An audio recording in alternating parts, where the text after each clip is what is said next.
Assalamualaikum warahmatullahi wabarakatuh. Perkenalkan, nama saya Fadlur Rahman Abian.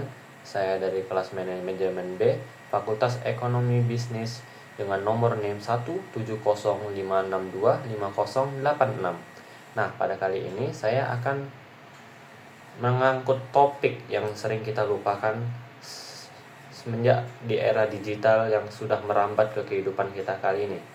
Apa itu?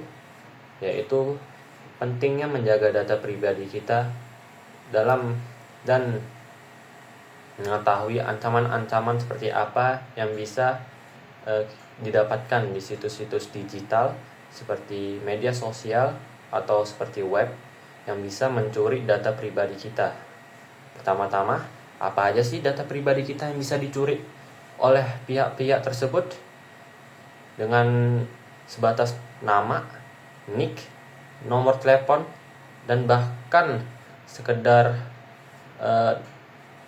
akun media sosial kita itu sudah bisa menjadi terancam terhadap yang namanya penipuan, scamming, atau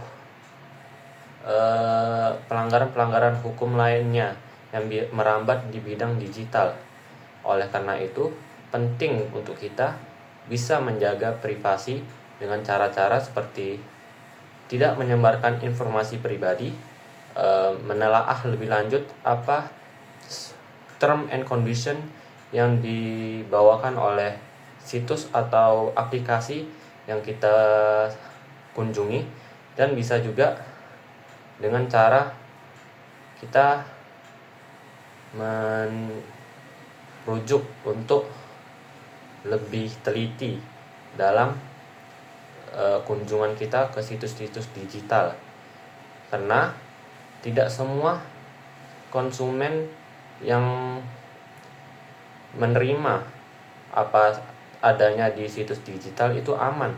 Beberapa bahkan sering terkena telepon untuk scamming, untuk mencari informasi pribadi seperti rekening agar bisa mencuri aset atau bahkan uang yang konsumen tersebut miliki. Apa saja yang harus kita lakukan? Lanjut, mari kita bahas. Nah, pertama-tama teman-teman, kita harus tahu dulu nih hukum yang melindungi hak kita sebagai konsumer untuk merasa aman selama kita menelusuri situs-situs digital serta aplikasi-aplikasinya. Apa saja itu? Yaitu pertama ada namanya UU PDP, yaitu undang-undang yang melindungi kita sebagai konsumen agar bisa terhindar dari yang namanya penipuan atau penyalahgunaan data pribadi kita. Mari kita bahas lebih lanjut. Nah, UUDP pertama itu yang paling baru, yaitu nomor 27 tahun 2022 tentang perlindungan data pribadi kita sebagai konsumen. Dengan menimbang bahwa perlindungan data pribadi merupakan salah satu hak asasi manusia yang merupakan bagian dari perlindungan diri pribadi, maka perlu diberikan landasan hukum untuk memberikan keamanan atas data pribadi berdasarkan Undang-Undang Dasar Negara Republik Indonesia, dan bahwa perlindungan data pribadi ditunjukkan untuk menjamin hak warga negara atas perlindungan diri pribadi dan menumbuhkan kesadaran masyarakat serta menjamin pengakuan dan penghormatan atas pentingnya perlindungan data pribadi. Bahwa pengaturan data pribadi saat ini terdapat di dalam beberapa peraturan perundang-undangan. Maka untuk meningkatkan efektivitas dalam pelaksanaan perlindungan data pribadi diperlukan pengaturan mengenai perlindungan data pribadi dalam suatu undang-undang.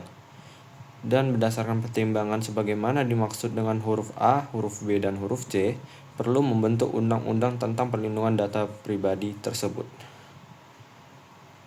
Nah, sekarang kan kita udah tahu bahwa kita itu memiliki hak dalam undang-undang dalam menjaga data pribadi kita di lingkungan digital.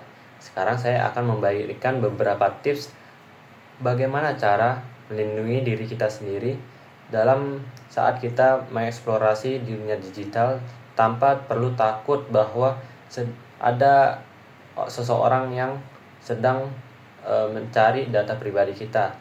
Yang pertama-tama yaitu dengan membaca term and condition. saat membuka aplikasi atau membuka web biasanya akan ditanya untuk meminta data term and condition yang harus kita patuhi saat memasuki aplikasi atau web tersebut.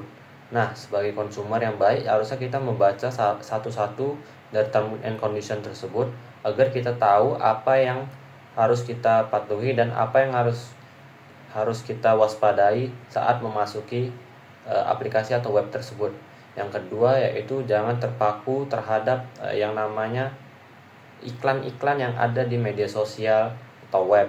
Biasanya iklan-iklan seperti judol atau iklan-iklan seperti penipuan yang sudah jelas itu masih marak terjadi di lingkungan digital. Lalu yang terakhir dari saya yaitu dengan terus mengupdate informasi hal-hal apa saja yang harus diwaspadai saat mengeksplorasi dunia digital. Dengan begitu kita selalu tahu apa saja berita-berita terkini tentang bagaimana cara penipu atau orang yang mencuri data pribadi kita dalam mencuri data pribadi kita.